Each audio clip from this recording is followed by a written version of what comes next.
मित्र, अब देखो तुम्हारी सुंदर राजकुमारी मुझे क्या तोहफा भेजना चाहती है। राजकुमार कुछ समझ पाता उससे पहले ही बुद्धि शरीर ने वो पकवान पास में घूम रहे एक आवारा कुत्ते के सामने डाल दिया। कुत्ता जैसे ही वो पकवान खाया, वो कुछ ही पलों में तड़प तड़प कर मर गया। राजकुमार ये देखकर सन्न रह गया।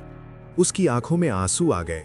बुद्धि शरीर ने उसे समझाते हुए कहा, मित्र, उदास मत हो।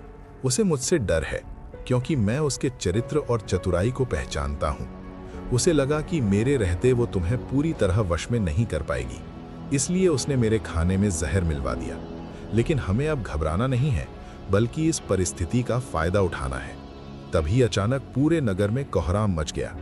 हर तरफ से चीखने चिल्लाने की आवाजें आने लगी। हाय, अनर्थ हो गया। राजा का छोटा पुत्र राजकुमार अचानक मर गया। ये सुनकर बुद्धि शरीर के दिमाग में एक बिजली सी कौंधी।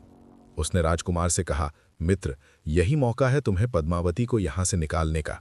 आज रात तुम फिर उसके पास जाओ, उसे खूब मदिरा यानी शराब पिलाना। जब वो नशे में पूरी तरह बेहोश हो जाए तो एक त्रिशूल को आग में तपाकर उसकी जांघ पर एक बड़ा सा निशान दाग देना। फिर उसके सारे कीमती गहने समेटकर खिड़की के रास्ते यहां चले आना। राजकुमार पहले तो हिचकिचाया, पर अपने मित्र की बुद्धिमानी पर उसे पूरा भरोसा था। उसने रात में वैसा ही किया। उसने पद्मावती को खूब मदिरा पिलाई और जब वो अचेत हो गई तो उसने उसकी दाईं जांघ पर त्रिशूल का गहरा निशान बना दिया और उसके आभूषणों की पोटली लेकर चुपचाप बुढ़िया के घर लौट आया। अगली सुबह होते ही मंत्री पुत्र बुद्धि शरीर ने अपनी योजना के दूसरे चरण पर काम शुरू किया। उसने खुद को एक सिद्ध महायोगी या तपस्वी के रूप में बदल लिया। उसने अपने शरीर पर भस्म मली, जटाएं बनाई और राजकुमार वज्रमुकुट को अपना शिष्य बना लिया। बुद्धि शरीर ने पद्मावती के गहनों की पोटली में से वो कीमती मोतियों का हार निकाला जो खुद राजा कर्णोत्पल ने अपनी बेटी को उपहार में दिया था। उसने वो हार राजकुमार को थमाया और कहा, चेले, अब इस हार को लेकर नगर के सबसे व्यस्त बाजार में जाओ। इसे ऊंचे दाम पर बेचने का दिखावा करो, पर याद रखना, इसे किसी को बेचना मत। यदि नगर के रक्षक तुम्हें पकड़ें और इस हार के बारे में पूछें तो बिना डरे कहना कि ये तुम्हारे गुरु का है और वे ही इसके बारे में जानते हैं। राजकुमार बाजार के बीचों बीच खड़ा होकर हार की नुमाइश करने लगा। उधर राजमहल में हड़कंप मचा था, क्योंकि राजकुमारी के गहने गायब थे। जैसे ही नगर रक्षकों की नजर उस दिव्य हार पर पड़ी, उन्होंने तुरंत राजकुमार को घेर लिया। वे उसे पकड़कर सीधा नगरपाल के पास ले गए। नगरपाल ने हार देखते ही पहचान लिया और कड़क कर पूछा, ए सन्यासी, ये हार तो राजकुमारी पद्मावती का है, तेरे पास कहां से आया? क्या तूने चोरी की है? राजकुमार ने शांति से जवाब दिया, महाराज, मैं तो सिर्फ अपने गुरु का आज्ञाकारी शिष्य हूं। उन्होंने ही मुझे इसे बेचने भेजा है। आप खुद उनसे पूछ लीजिए। नगरपाल तुरंत उस योगी यानी बुद्धि शरीर के पास पहुंचा जो शमशान के पास धूनी रमाकर बैठा था। राजा कर्णोत्पल को भी इसकी सूचना दी गई। राजा खुद उस तपस्वी के पास आए और हाथ जोड़कर पूछा, हे महात्मा, ये हार आपकी कुटिया तक कैसे पहुंचा? क्या आप जानते हैं कि ये मेरी पुत्री का है? तपस्वी बने बुद्धि शरीर ने आंखें खोली और बड़ी गंभीरता से कहा, हे राजन, मैं तो एक फकीर हूं, मुझे इन गहनों से क्या लेना देना। लेकिन कल की रात बड़ी भयानक थी। मैं इस शमशान में साधना कर रहा था, तभी मैंने देखा कि कुछ भयानक योगिनियां वहां आईं। वे अपने साथ एक छोटे बालक को लाई थीं।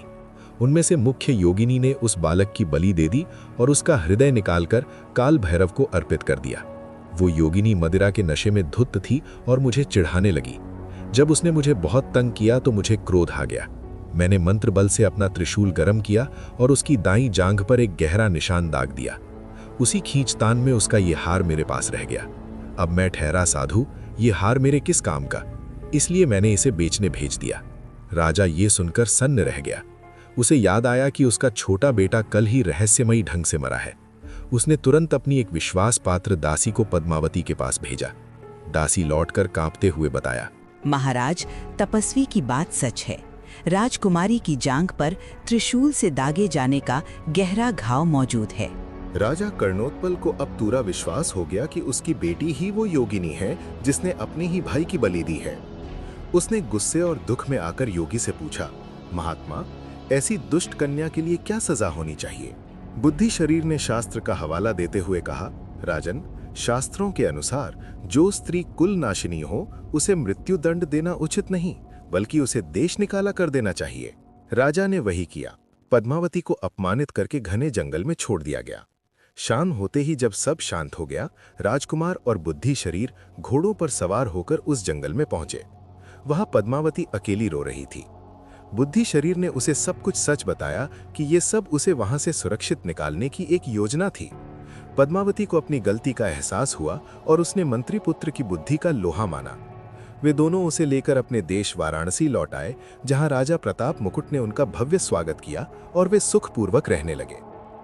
इतनी लंबी और विस्तार पूर्वक कथा सुनाकर बेताल ने राजा विक्रमादित्य के कंधे पर अपना सिर झुकाया और फुसफुसाते हुए पूछा, हे राजन, आपने पूरी कथा सुनी, अब आप अपनी बुद्धि का परिचय दीजिए। इस पूरी घटना में असली पापी कौन है? राजकुमार, जिसने धोखा दिया और अपनी पत्नी को दाग दिया? मंत्री पुत्र, जिसने ये सारी झूठी साजिश रची? पद्मावती, जिसने मंत्री पुत्र को जहर देने की कोशिश की? या राजा कर्णोत्पल, जिसने अपनी बेटी को त्याग दिया? सोच समझकर जवाब देना राजन। अगर जानते हुए भी आपने चुप्पी साधी तो आपके सिर के 100 टुकड़े हो जाएंगे। राजा विक्रमादित्य का उत्तर। विक्रमादित्य ने बिना डरे जवाब दिया, हे बेताल, इस पूरी कहानी में न तो राजकुमार अपराधी है, न मंत्री पुत्र और न ही पद्मावती। असली पापी राजा कर्णोत्पल है। बेताल हंसा। वो कैसे? साजिश तो उन तीनों ने की थी। विक्रमादित्य बोले, सुनो, राजकुमार और पद्मावती प्रेम में पागल थे और काम के वश में इंसान अपना भला बुरा भूल जाता है। मंत्री पुत्र अपने स्वामी और मित्र का वफादार था। उसने अपने मित्र का घर बसाने के लिए बुद्धि का प्रयोग किया। लेकिन राजा कर्णोत्पल का कर्तव्य न्याय करना था। एक राजा होकर भी उसने नीति शास्त्र का पालन नहीं किया। उसने केवल एक अजनबी साधु की बातों पर यकीन कर लिया और अपने गुप्तचरों से सच का पता राजमहल की सखी से नहीं लगवाया। उसने अपनी प्रजा और अपनी संतान के साथ न्याय करने से पहले बुद्धि का प्रयोग नहीं किया।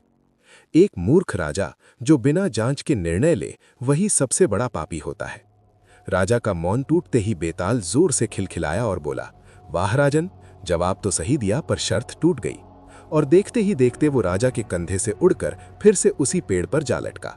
राजा विक्रमादित्य ने हार नहीं मानी। उन्होंने अपनी तलवार म्यान से निकाली और एक बार फिर उस बेताल को पकड़ने के लिए अंधेरी रात में पेड़ की ओर चल पड़े। बच्चों की कल्पना और रचनात्मकता बढ़ाने के लिए हमारे कलर्ड स्टोरी बुक और कलरिंग बुक ऑर्डर करने के लिए Amazon लिंक डिस्क्रिप्शन में है।